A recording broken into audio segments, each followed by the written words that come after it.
David Sprinkle. He is standing right next to me, and I want him to talk about it. Thanks. I'd like to thank Dr. Cochran for playing the piece, and especially TS for agreeing to do this. It's a real honor for you all to do this piece for me. After writing a requiem for full orchestra and choir, I decided I needed an easy project. And so I decided to write a tribute to Thelonious Monk. That was a bad idea. So what I did is I basically started thinking about the music of Monk and how it impacted me. And for those of you who are real familiar with Thelonious' work, I'm amazed at music fans who say that he had wrong notes. I think what it was is that he knew some of the right notes that none of the rest of us know about. And so that's kind of how I approached this piece, and I started writing wrong notes, and it actually worked pretty well. And then these guys were really bad in rehearsal because they started playing all the wrong notes right, which made the right notes wrong. And it just got really confusing. So I just made that up. So I've been real pleased with how the piece has gone, and I'm excited, and hopefully we'll get it wrong for you.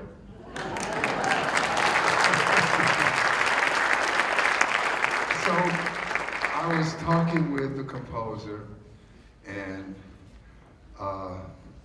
when my father was young, the family had pianos in several of the homes, and Thelonious would run around, and he would go to a relative's house, and he would sit down at the piano, and he would start playing, and he was obviously a little unique. And one day, and this is important, because he didn't know how connected his composition was to Thelonious beyond just the music. But I'm going to tell you now how it worked.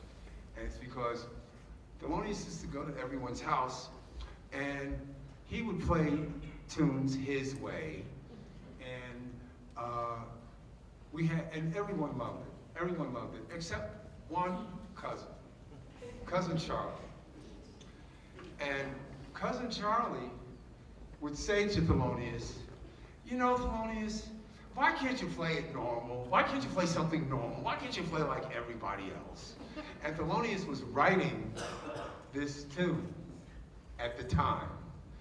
And my aunts and uncles said on that afternoon, because everybody was very close, said that Thelonious actually slammed the piano closed and got up and left, you know, because Charlie was saying, you know, like, why are you doing this? Why are you doing that? Why don't you just do what everybody else is doing?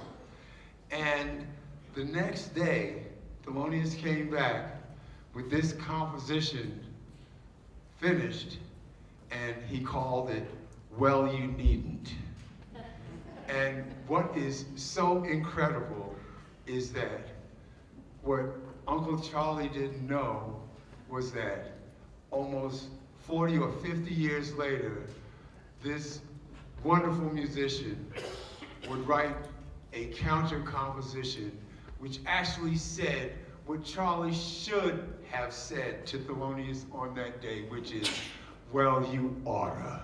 And so we are going to play it for you right now. Well, You Oughta.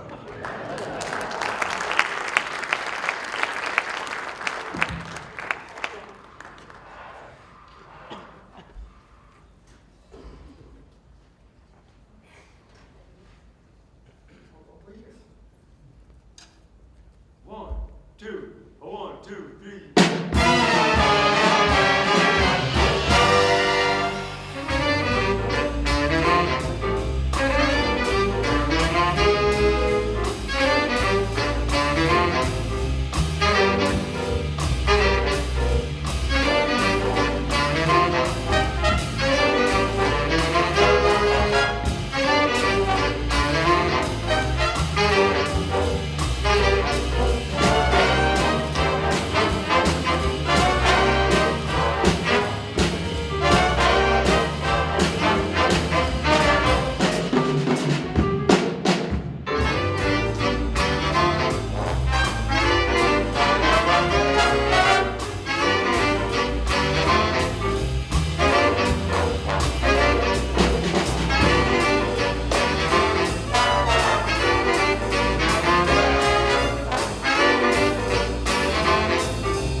Mr.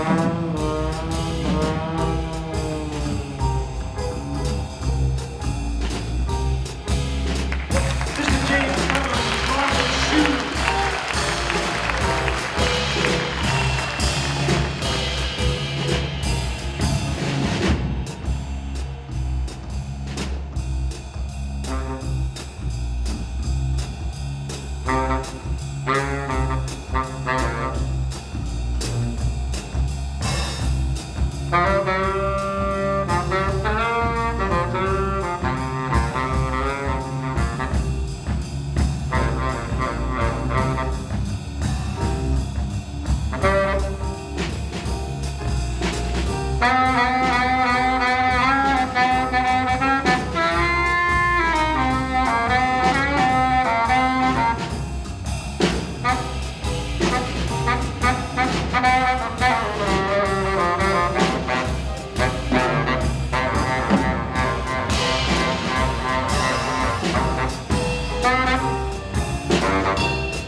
composer, Mr. David Springer.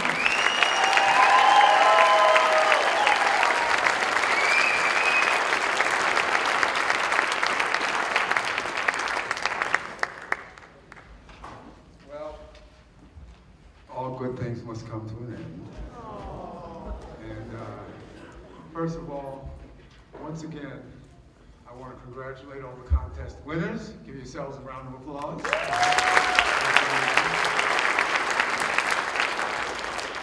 I want to congratulate all the instructors who work very, very hard to teach this music.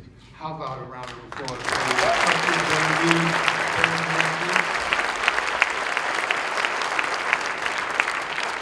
I want to thank all of you parents, because I see a lot of parents out here, and you don't know.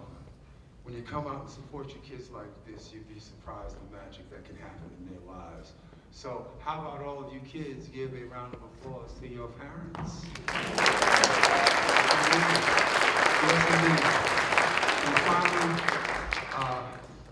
I want to say that I've been extraordinarily impressed with the work ethic and the job that Dr. Keith Cochran has done, because he's done a heck of a job here. How about that? So be real. As I say, I'm kind of like a cranky Yankee, and I come down here and I'm here for a couple of days and then I'm gone, but he's here all the time. And God bless you, man.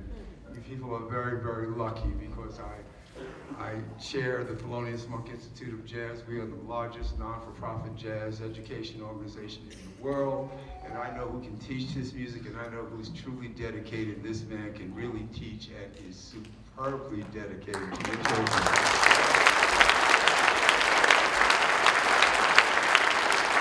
And finally, I'd like to thank all of you out here in the audience, the school administrators, and all of you musicians for giving me such a warm, warm welcome. And I want to congratulate all of you for an absolute job well done. Thank you. So we're going to close out here with a little tune by gentleman, and I don't have his picture, but his name was Kenny Durham. He was a great, great trumpet player, and my father always said Kenny Durham was the classiest guy in the business, and he was perhaps the greatest small ensemble arranger. You know, we're very familiar with the Duke Ellingtons and the Benny Goodmans and people like that. Who, there he is. People like that who had the big bands, but we have some extraordinary gentlemen who could arrange for small ensembles. I'm talking about quintets, which is 5 people, or sextet, which is 6 people, and he was one of the absolute greatest. And I started out on trumpet myself, although I have to tell you, it hurt my face. I could not handle it. I said, you know what, this really looks cool, and I love Miles, but this is not for me. And but in that year, in that 1 year that I was studying trumpet, I went down to a music store, into the small music store, because I needed a mouthpiece. And I didn't really know his face, because I had met him when I was so young.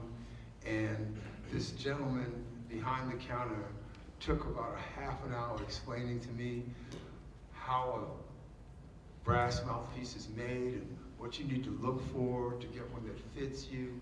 And I didn't know, but at the time, that gentleman working in the store at the very end of his career was the great, great Kenny Durham. So I want to thank all of you for coming out. I want to thank you for having me down here. You can get me down here anytime. I know where Farmington is. And you all have a great, great life. A great, great life. And God bless all of you. We're going to close out with Kenny Durham's Miner's Holiday.